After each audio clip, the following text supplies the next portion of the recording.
Packing for Disney can be overwhelming even for experienced travelers. So let me help you. I'll provide practical tips and hacks to make packing easier and more efficient. Tip number 1, make sure you make a packing list. I don't think I have to convince you on that. And this is to ensure that you don't forget anything that is essential. You might ask, what is the most effective way of creating a packing list?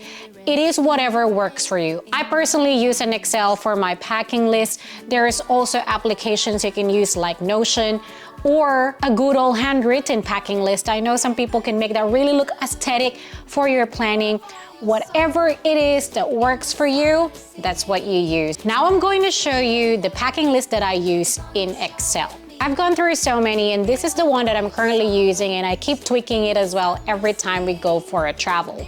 There are 2 tabs in here, and I'll dwell on the other one a little bit more, but it's basically an outfit planner and also a packing list. What I tend to do is I break everything down into different categories. It's a very simple template, and I'm gonna have it in front of me here so I don't forget. So you have clothes, shoes and accessories, toiletries, carry-on, so what goes into my not necessarily a carry-on bag, but my personal bag, because I don't typically like to do a carry-on, but if I do, I won't have a packing list for it. I'll have my first aid and the medicine. That goes into my check-in luggage usually. But I need to make sure that I have everything. Electronics and miscellaneous or anything that is random falls into that.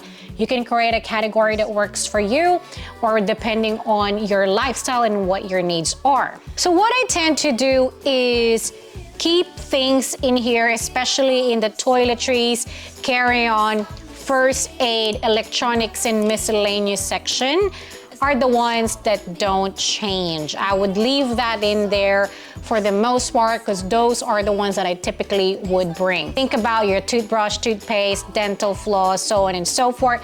So you can have all the line items, how many in a tick box. So when I clone this document, I would just untick those and keep everything as is. Shoes and accessories and clothes would be empty.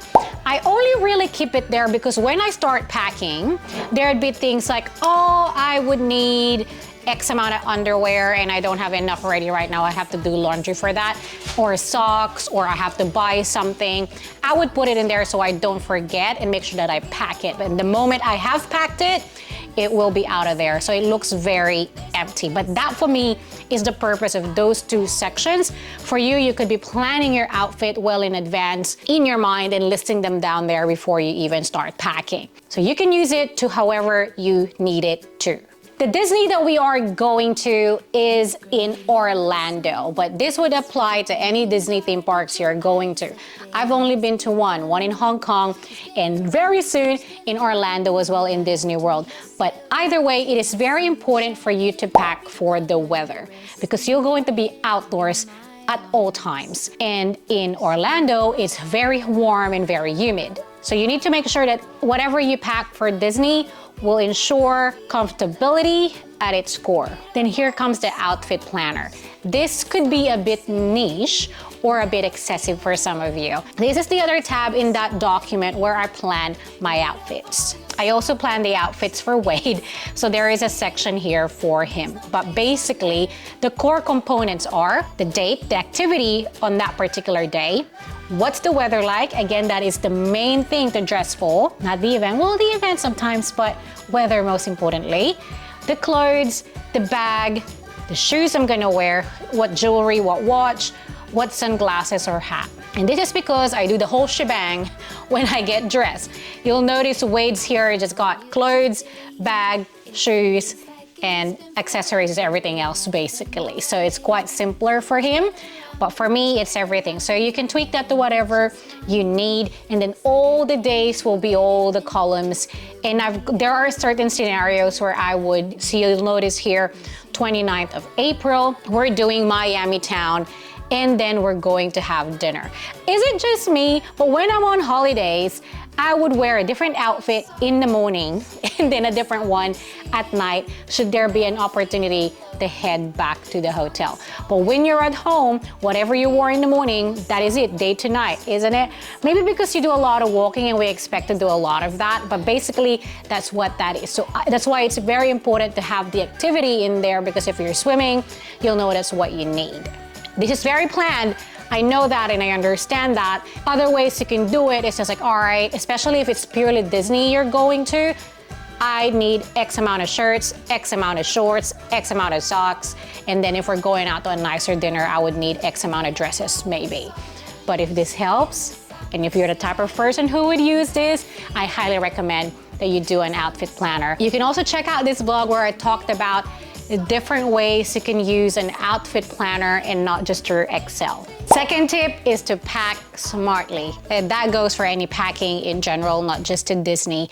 I pack accordion style, or very much, what's her name, the Netflix shows, Marie Kondo style. I used to roll before, but now I do accordion style because I can easily see the clothing and what it is, and it creases less. I'm just not so good at rolling just yet. Once I've worn it and on the way home, sometimes I would roll because I don't really care as much anymore. I also suggest bringing a collapsible laundry bag or packing cube or whatever it is, but I like this because it is collapsible. This is where you can put your dirty clothing so you can separate them from clean clothing. I really only use this for dirty underwear and dirty socks.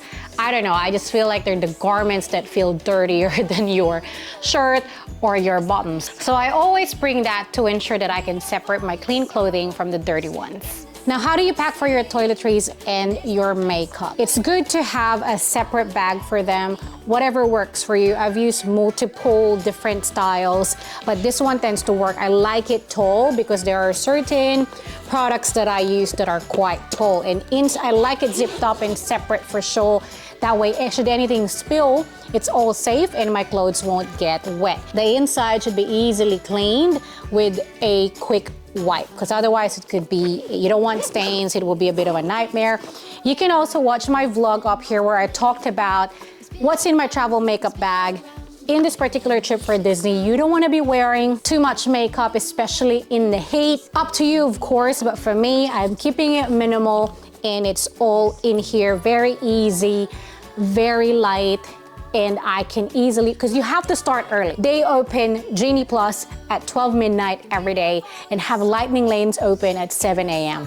Who will have time to put makeup on? I don't know, I value my sleep too much, so I'm keeping it very minimal. Staying hydrated and full is very important, and bringing your own food and snacks and water bottle would save you a lot of money. I do have to say though that I do not intend to bring our own snacks because I want to devour all the food that we can have in Disney. I refuse to pay for water though, so we have my Frank Green bottled water. This is a very popular brand here in Australia. I don't know if it is where you are.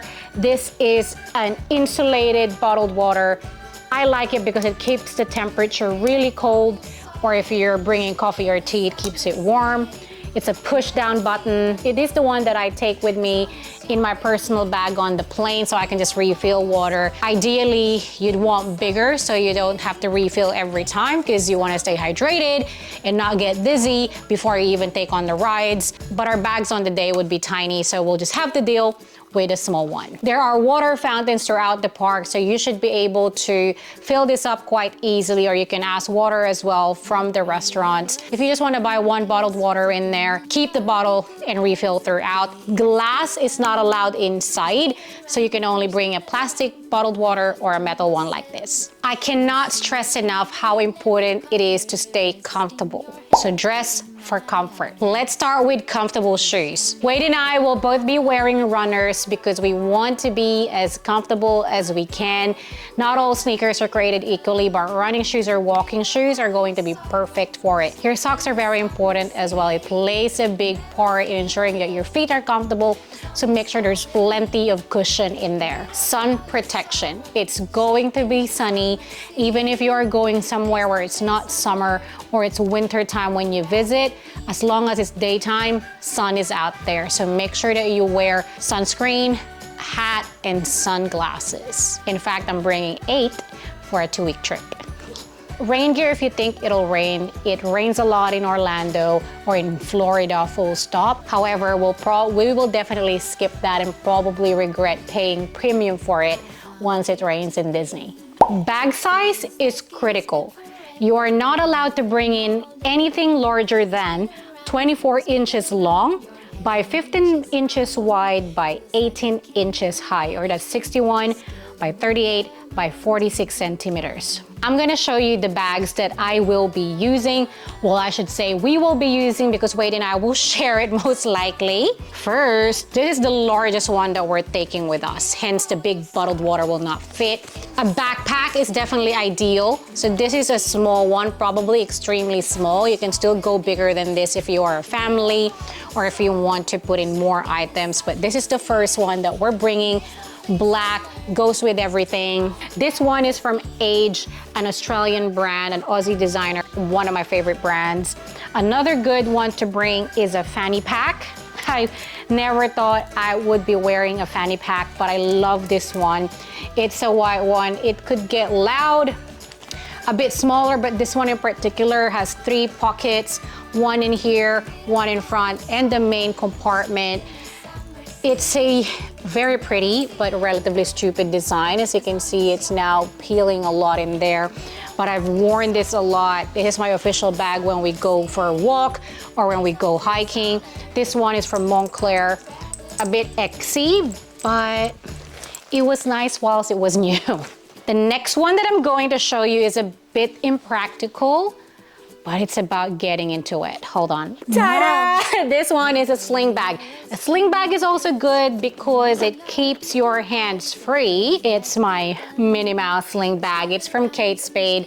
I have not worn this. When I went to LA, my most recent trip to LA, which you can watch our vlogs here actually, this was at the outlet store, which I have bought knowing that I'll be going to Disney very soon.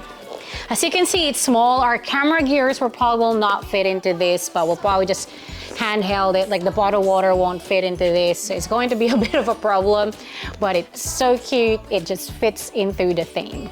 Keep what you take with you at a minimum.